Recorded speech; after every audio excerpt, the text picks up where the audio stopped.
Hey, card review again. We got three insane legendaries. We got a 3 mana Lord Barov. You may have seen a real short video where I had this at 4 mana. Reddit juked me. They uploaded a 4 mana card. Hey, buddy, watch this. So let's start off here with 3 mana Lord Barov, not 4, in case you saw that. And he's basically a removal card in a can here. You've got an equality effect and a death rattle whirlwind effect. So if things go well, he can single-handedly remove an entire board with just a little bit of help, and only at a 3 mana premium, which is really, really cheap compared to other similar style effects.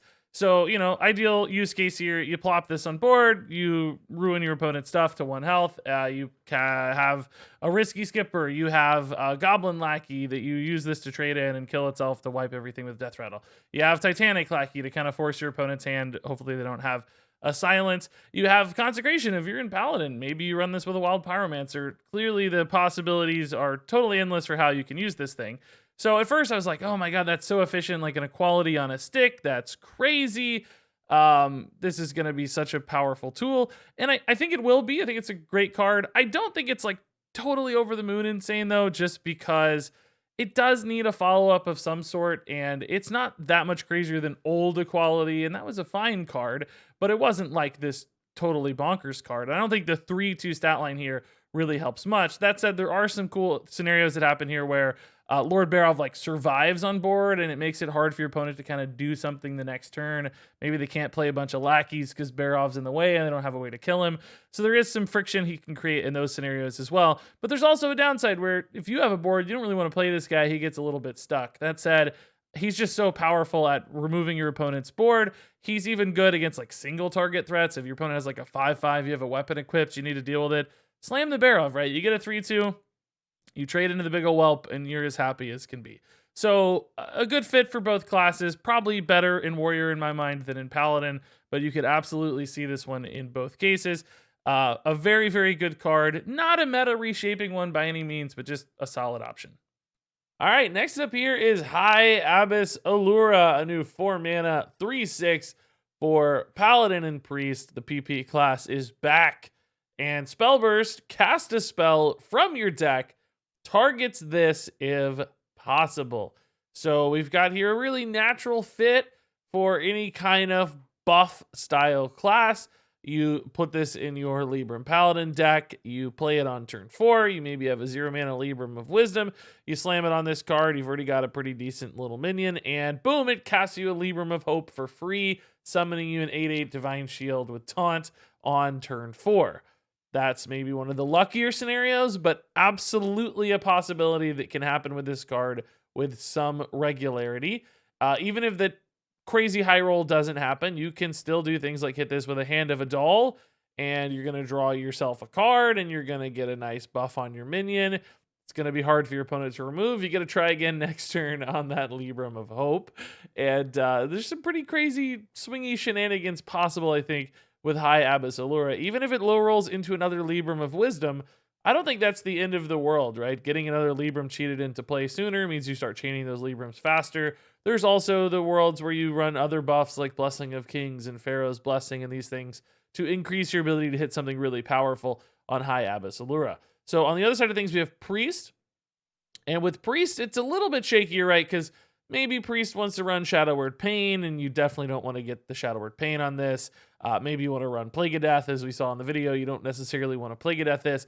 But if you build your Priest deck in the right way, Priest certainly also has a lot of buffs that would be amazing. And in fact, perhaps even more consistent because you might run less low-cost ones. So Apotheosis, Grave Rune, Psyche Split. These sorts of cards are absolutely bonkers with High Abbess Allura, particularly like Psyche Split, because you start copying them and Grave Runes, and it just snowballs into some real shenanigans.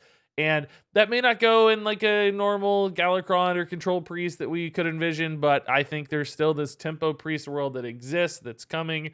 It's going to be a thing, playing off early minions, and I think High Abbess Allura fits really naturally into that as well. That deck won't need to run as much defensive plays, as much removal cards that would be susceptible to Allura, because it's going to be playing from ahead more. It's going to be a tempo deck. It's one high health on board, early game minions, and she'll fit naturally into that world, I think, quite nicely. We also have the new card. I can't even remember the name. Something about a gift. It's the one that copies a minion, gives a divine shield, summons that 1/1 copy. Great again for Allura, particularly if you have enough mana left over. You get multiple Alluras going on board, whether that's Paladin or Priest, and you're just creating all these buff shenanigans, getting cheated out of your deck. Now these aren't copies of spells in your deck, so I guess there's a little bit of a risk here that you're like thinning out your deck for fatigue, but also some advantages maybe where you're thinning out your deck to find more good minions, and you're just trying to get those buffs in play anyway to help you find the Liadrin down the road. So perhaps an upside, perhaps a downside, depending on perspective, matchup, and deck. But nonetheless, a card here that can do a lot. I think the challenges are sometimes you might have to wait to play this to a later turn to ensure that it works. I think rarely are you going to feel comfortable playing this 3/6 down like on turn 4 naked without any sort of instant gratification off of it. You're going to want to play it with something. So you might have like Renew and Priest that makes that possible. But the more cheap spells you run to play this sooner, the less dense your deck is going to be for big payoff spells. So there's this give and take a little bit. If you run a bunch of Renews and Power Word Shields to make sure this happens quickly, you could also hit a Power Word Shield and your payoff's not nearly as high as if you hit Psyche Split. So you have to find that balance from a deck construction standpoint. And the more you shift that balance towards greedy big spells, the harder High Abbess Allura gets to play, I think, because suddenly you're playing her in the late game and things aren't going as well. So where is that line, and how much is that going to limit how good Allura is? I think that's less of a problem in Paladin because of the way Librams get discounted, because of the fact that the low spell buffs in Paladin are probably still just fine. And that means ultimately this is a card with a lot of power, some small questions about consistency, but I think it'll still get there because both these decks like playing off of stuff like this. We've already seen hints of this in both be competitive, particularly Pure Libram Paladin. We just hit Legend last night with a 78% win rate with Pure Libram Paladin. That's bonkers. The deck's underrated. Allura fits it perfectly. I think this card looks pretty cool. So next up here is Forest Warden Omu. She's a 6 mana 5/4 with Spell Burst, refresh your mana crystals. And anytime I see an effect like that, it freaks me out a little bit. I get a tad scared, like, wait a minute, that sounds spooky. And I do think there's some spooky stuff here possible with Omu, but let's talk about how this card works exactly first. So you're spending 6 mana on a 5/4 here, but you're getting mana crystals back. So the kind of normal turn state, right, is let's say you're at 10 mana because this is refreshing your mana crystals. So if you play this on turn 6 and then cast like a Moonfire, you're going to get 6 mana crystals. But if you play this on turn 10, what you can do is basically spend a couple mana in spells or maybe even 4 mana in spells.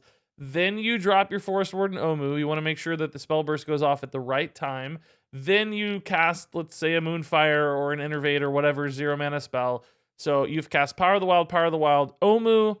You got a couple minions on board. Let's say Rising Winds. That feels better. Rising Winds, Omu. You cast a Moonfire. You get 10 mana crystals back.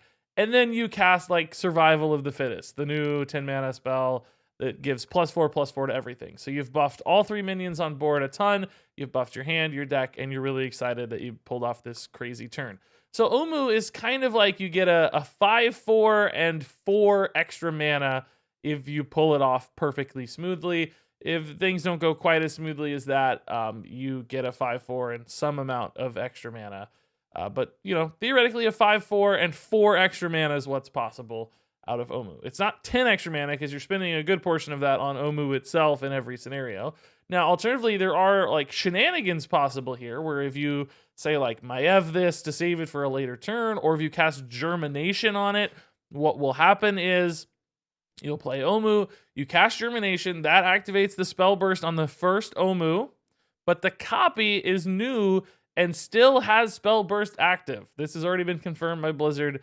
Also just makes sense based on the way spell burst goes off after a spell. So it has to see the beginning and end of a spell. The copied version didn't see the beginning, so spell burst doesn't activate. So you have a fresh Omu on board and you still have 10 mana from the first Omu. So then you can drop a Mali Ghost, then you can like Moonfire or Crystal Power, whatever you want to do, kick things off, and then you get another 10 mana once you already have the Malygos on board, so you can do some swipes or God knows, Faceless manipulate the Malygos. I don't know, but there's certainly something possible there with Germination, Malygos, Maiev.